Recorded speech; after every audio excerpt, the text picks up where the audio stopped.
Welcome to the Common Man Football Show. My name is James Coburn, and today's episode, we're talking about Matthew Stafford, quarterback of the Detroit Lions. There's been a decent amount of talk about him. I got a couple comments in the comment section about Sam Bradford and Matthew Stafford, and I figured, you know what, I'll do a Matthew Stafford video because I know that some Detroit Lions fans didn't like my draft analysis or review of their team. That's fine, but I think you'll see some positives in this video. Stafford is also a guy that contracts coming up with him, and I think it's very interesting to see what direction the Lions go. Do they keep him, which I think they should, and kind of get into some of the reasons why, and just get to some of the crux of the issues with Stafford that everybody brings up. Like, everybody calls Stafford a gunslinger and all these other sort of things, that he's some sort of Jay Cutler-esque kind of guy. But I think a lot of that stuff's really overblown. Based on data, Matthew Stafford is a very good quarterback who just happens to be stuck on a football team that isn't the best. And we'll kind of get into a couple of those issues and stuff when we get there. And you may disagree with the takes, that's fine. Again, all the stuff I'm basing on is purely based on data. It's not based on my opinion. It's not based on me thinking that their defense is below average or thinking that their offense is below average. This is based on the data, the statistics, just compared to everybody else. This is the performances. So we're going to get into a lot of different stuff like that. So for people that aren't familiar with the work that I do, so if you don't know what high school production is, if you don't know what FBS production is, I'm going to leave the terms and definitions in the description below. So if there's any terms that you don't understand that I'm talking about that aren't very self-explanatory, they're going to be in the comment section below, and you can just check that out if you don't know what a certain term is or a certain thing is when it comes to that. And the only thing you really need to know is that all my data is percentile score, so I'm normalizing. So I'm not talking about 66% completion percentage. I'm talking about what that 66% means relative to the peers in the NFL. So that's probably the biggest thing to help you kind of understand what I'm talking about. Is I'm not talking about a specific number. I'm talking about what that number is compared to everybody else, because that just makes more sense from a logical standpoint, of who's average, who's above average, whatever. Are you actually above average relative to the NFL, which is what we're going to get into. So with all that stuff out of the way, let's get to Matthew Stafford in terms of what he looked like coming out of high school and college, and what his NFL data looks like. So starting out with Matthew Stafford coming out of high school in FBS, he had a high school production score of 98.82 out of 100. Based on my data since the 2007 NFL draft class, or the 2004 high school recruiting class specifically, he had a 98.82 overall high school production score compared to his peers in that time span. And 100% of long-term starting quarterbacks in that time span from 2007 NFL draft to today had at least a 69 or higher production score. And multiple Pro Bowl types, every single multiple Pro Bowl quarterback from the 2007 NFL draft class to today. So quarterbacks like Matt Ryan, Cam Newton, Russell Wilson, Andrew Luck, all those guys had at least an 84 or higher high school production score coming out of college. So Stafford, when it comes to his high school production score, he hit everything out of the park. Like, he basically puts up the type of statistics indicative of a multiple Pro Bowl quarterback from his high school production. And then when you get to his FBS stat production, so his FBS stat production was essentially 81.87 out of 100, and pretty much the majority of multiple Pro Bowl quarterbacks since the 1958 NFL draft class, 95% of multiple Pro Bowl quarterbacks during that time span. With the exception of Drew Bledsoe, Michael Vick, Brett Favre, and Matt Hasselbeck, the vast majority of Pro Bowl quarterbacks had at least an 80 or higher score. So Matthew Stafford pretty much hit that score out of the park as well. So Stafford coming out pretty much hit every single number indicative of a high-quality NFL quarterback. When it comes to just everything, when it comes to his high school production, his college production, he doesn't quite have a very decent. The FBS Stat Score. So just to kind of roll things back a bit, 90% of multiple All-Pro quarterbacks since 1958 had at least a 90 or higher FBS Stat Score. Just to put that into perspective. So he didn't quite have the college production indicative of a multiple All-Pro type, though there are some exceptions. There's some guys who didn't hit these numbers, a couple of guys, outliers if you will, who didn't hit these numbers and still went on to become multiple All-Pro types. It's just that Stafford didn't end up where the majority of those types usually end up when it comes to their college production. So that's the only nitpick on Matthew Stafford, is that he wasn't a generational prospect, like a prospect where he hit every single number indicative of the highest potential possible, but he did hit a pretty decent sort of area of production. He's very Dan Fouts-ish is the best sort of comparison I could make for Stafford when it comes to his overall production profile, which I think is a good thing. I don't think that's a bad thing to say as a comparison. And then when you get to his NFL production, so this is the basics with Matthew Stafford. Basics meaning these are statistics that people are very familiar with. Touchdown to interception ratio, I think most people are familiar with touchdown to interception ratio. Completion percentage, I think most people are familiar with that statistic. Yards per attempt, adjusted yards per attempt, quarterback rating, all that stuff. I think pretty much most people are familiar with those terms. And then the other terms here, like win percentile, PD score, margin of victory, strength of schedule, stuff like that. You can go to the description if you want an actual definition for these scores and how they reform the methodology and all that kind of stuff. So when it comes to Matthew Stafford, he's been a fairly good quarterback with some ups and downs in his career, and a very above average quarterback when it comes to what he's performed from 2015 to 2016. His touchdown to interception ratio in that time span was in the 80 percentile higher win range when it comes to his touchdown to interception ratio during that time span. And I mention this because, a lot of people talk about Matthew Stafford as this gunslinger type that just throws a bunch of interceptions and picks, when he did have a bit of that in his younger years, when he was 21 and 24 years old, and he did have a couple seasons here and there where his touchdown to interception ratio was a little out of whack, but it wasn't terrible. And he has shown, at least in the last couple of years, that he's become more consistently good despite that sort of issue. On top of that, his completion percentage has pretty much been in the area where it needs to be in terms of 80 percentile higher wins, 90 percentile higher wins in the last two seasons. His yards per attempt, surprisingly, has been an area of maybe not concern, but just hasn't exactly been excellent. He's been above average for most of his career, but he has had some weird seasons where it was kind of below the average for 500 plus teams, and it also is kind of odd because he's a quarterback that has a very he has very good arm strength. At least, I know that's a bit of my opinion, but I just think from the stuff I've seen of him, he has very good arm strength. So yards per attempt is kind of interesting, and it's something I kind of want to look into more as to the causes of yards per attempt. What are the potential reasons why a quarterback might have a low yards per attempt, whether it's the offensive line or some stuff like that. And his adjusted yards per attempt has also been okay, not excellent, but okay. And then his quarterback rating, his two best quarterback rating years were in 2011 and 2015 in particular. So for the most part, Matthew Stafford has had at least 3 seasons in his NFL career where he had pretty good stats across the board.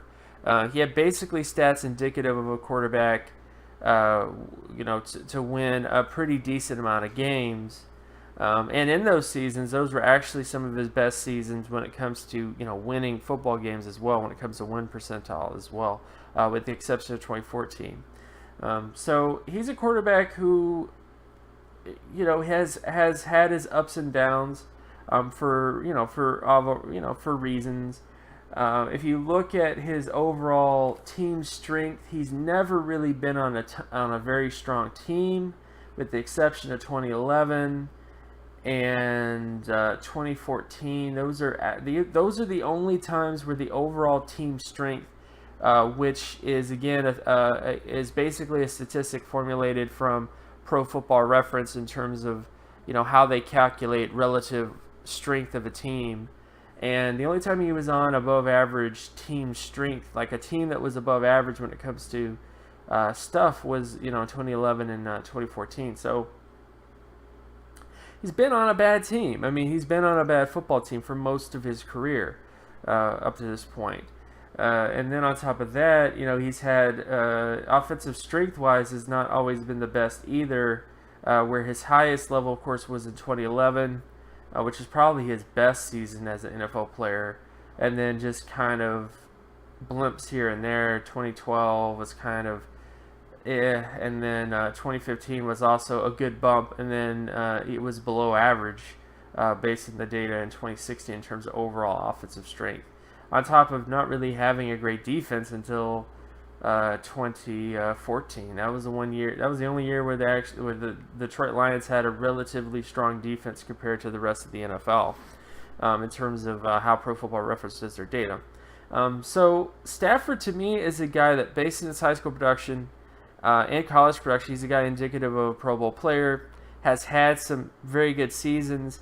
But I do think that the fact that he's on the Detroit Lions is some of the reasons why he struggled a bit, is because he just isn't on a very good football team. For most of his career, he's been on a fairly average to below average overall strength team, which is never a good thing, obviously. Then we get to his split data.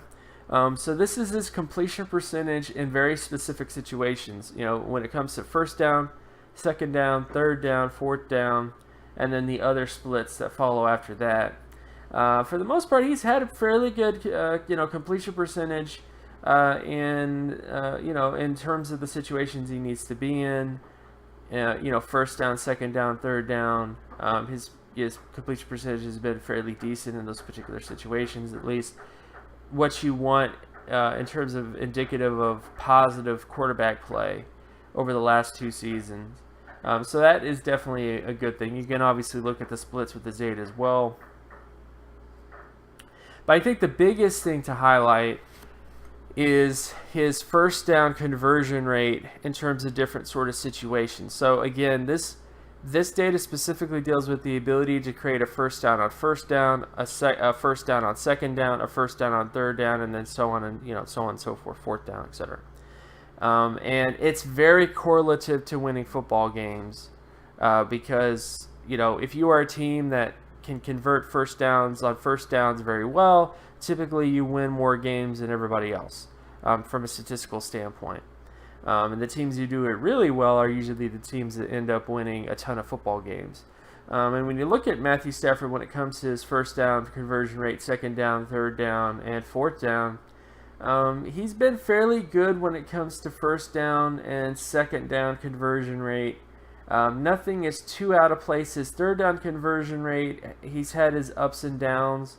2015 in particular, it was basically below average that year, but he did have a very good first down and second down conversion rate.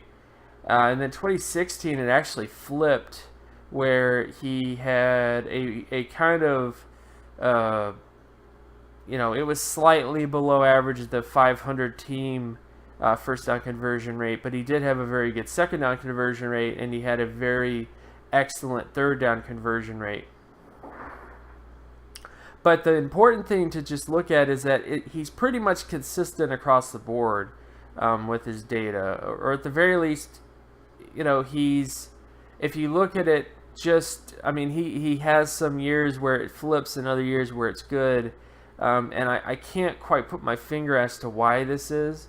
Because even if you look at like 2011 to 2012, he basically had a similar thing that happened from 2015 to 2016 in terms of being very good on first down and second down, and then all of a sudden, and not good on third down, but then flipping it the next year, and then being very good on third down, but first down and second down kind of, suffering a little bit, not a ton though. But for the most part, I would say if you just look at his overall first down conversion rate in terms of those specific situations, I think it's fine. I mean, this is perfectly indicative of a quarterback. Like if you have a quarterback who performs like this with a defense that's doing what it needs to do, then you're going to win football games. But unfortunately, I think with Stafford, he just has not been on very good football teams. For most of his career, he's been on a relative average to below average football team, and as a result, despite his quarterback play being high in certain areas, he hasn't won very many football games. And then of course you can look at the rest of the split data for Stafford when it comes to first down conversion rate in the different areas of the football field, which again has been kind of up and down really. I mean, if you just look at his overall data profile, he's been very good in certain situations some years and then not so good in other years. So inconsistency is definitely something of note with him overall, but I think that there is a lot of promise with him just because of certain situations. Some of the highs are really high, so is the best way to say it with Stafford. But he is kind of inconsistent. So what can we ultimately say about Matthew Stafford in terms of his overall profile, his NFL data, his college data, and his high school data? Well, I think from a high school to college perspective, he did have a lot of things pointing towards high-quality NFL quarterback play. And as you've seen, he's been able to have seasons where he put up high-quality NFL quarterback play. And we're not talking about like Joe Flacco level, where Joe Flacco never really had a high-quality NFL season under his belt, but Stafford has actually had 2 seasons where things all kind of fell into place for him from an offensive perspective, and put up a pretty solid across the board look for things. But the other sort of thing with him, I think, is you do have to understand that there are a lot of inconsistencies here, where basically you have a quarterback that's been in the NFL already for since 2009 and still hasn't really been the most consistent player overall. And maybe some of that has to do with the team around him, which I'm not disagreeing with. I mean, as I already showed with the relative offensive strength, the Detroit Lions have always been a average to below average team when it comes to overall offensive strength, and it's never easy being a quarterback where even in your best years where the offense is above average in those particular years, the defense doesn't do its job to help you out. So I think that Stafford is a very interesting sort of case watching the future. Should he definitely be signed, extended, if you will, on the Lions? I definitely think that is what needs to happen. Should he be the highest paid quarterback in the NFL, though? I'm not so sure. Even though you could do the logic of, well, Derek Carr, got paid $25 million, and Stafford Stafford overall is somewhat better than Derek Carr in terms of a lot of different sort of data statistics, But at the same time, I don't think that just because one guy gets paid $25 million, that justifies you overpaying another guy for his quarterback play because of the inconsistencies with his play. On top of the fact that this is also a team that has those sort of issues. But ultimately, it's really a tough sort of thing to say. Because you're the Detroit, you are a franchise that needs a quarterback. You're not going to draft another quarterback. You're not going to throw a quarterback who obviously has been above average, shown flashes of being an above average quarterback in certain seasons, under the bus because you question his overall upside. But that's the only sort of thing that kind of creeps in my mind with Stafford, is that again when you go back and you look at his college data, he put up numbers indicative of a Pro Bowl quarterback, but he didn't quite put up the numbers indicative of the majority of multiple All-Pro types, nor is he performed like the majority of the All-Pro types And maybe some of that's because the all-pro types were on better teams. I mean, I can't really get into the whole pseudo thing, of the butterfly effect sort of it all. But what I can say is, Stafford definitely should be re-signed. I do think that he's an above-average quarterback, and at least with the way things are going with, Cooter, I think that there's a lot of positives here because he's been able to kind of get back to his offensive ability. When 2011, from 2011, where he actually put up a lot of really good offensive ability in those years. But I do think there's a lot of inconsistencies here. So it's a really tough call. But let me know what you guys think. Do you think that Matthew Stafford can become a much more consistent quarterback in the future? Based on everything that you've seen so far that are presented to you, do you think that this is indicative of a guy that has some high highs, so you might bank on those high highs and just hope he becomes more consistent in the future, kind of like a Carson Palmer type, I guess? Or do you go with the notion that you probably shouldn't sign Stafford because of those inconsistencies and just try to, gamble really hard with your franchise? Because what do you have to lose? I mean, you're the Detroit Lions. You've basically, even with a guy like Stafford, you've continually lost football games. I hate to put it that way, but I'm just saying, even though you have a guy like Stafford who's had above average seasons as a quarterback, you've still lost football games. So you just kind of get rid of Stafford and just start over again, which, again, I understand how bad that sounds, but it's just a different perspective, I guess. So let me know in the comment section below. Again, if you have any questions about today, leave a comment below about that, and I will. And again, my name is James Coburn. You can find my work at draftcoburn.wordpress.com. You can also follow me on Twitter at Geometrics. And if you like this content and you want more content like this, be sure to leave a like and subscribe. Share this video as well with anybody that you know, and I'll talk to you guys in the next video. Peace.